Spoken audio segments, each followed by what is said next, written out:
मंडळी नमस्कार, मी शेखर जोशी आणि आपण पाहताय शेजो वाच। हा रस्ता, येणारी जाणारी वाहनं, रस्त्यावर साठलेलं पाणी, रस्त्यावर पडलेले खड्डे हे चित्र कुठल्याही ग्रामीण भागातलं नाही किंवा एखाद्या खेडेगावातलंही नाही। हा रस्ता आहे डोंबिवलीतल्या पश्चिम भागातील घनश्याम गुप्ते रस्ता। डोंबिवली पश्चिमेतील हा एक अत्यंत महत्त्वाचा रस्ता आहे।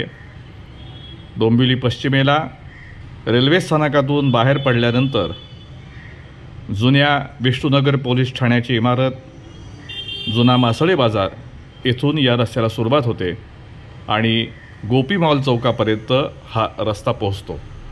या रस्त्याची अवस्था आपण पाहताय, हे असे खड्डे या रस्त्यात पडलेले आहेत। अत्यंत महत्त्वाचा असलेला हा रस्ता, मात्र त्याची अवस्था सध्या ही अशी बिकट आणि कठीण झालेली आहे। याच रस्त्यावरून दुचाकी वाहनं, चारचाकी वाहनं, रिक्षा सतत जात येत असतात।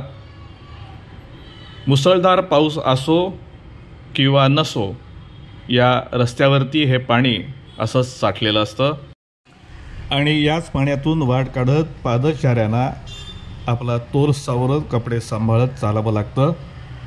कारण एका बाजूला चालण्यासाठीचा रस्ता तोही धड अवस्थेत नसलेला आणि एका बाजूला साठलेलं पाणी, यातून मार्गक्रमण करावे लागते।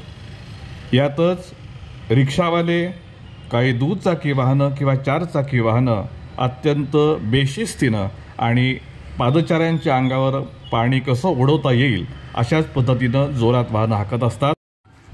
दरवर्षीच्याच पावसाळ्यात घनश्याम गुप्ते रस्त्याची अवस्था ही अशी होत असते। महत्त्वाच्या असलेल्या या रस्त्यावरती पादचाऱ्यांना चालण्याकरता पदपथ अजिबात अस्तित्वात नाहीत।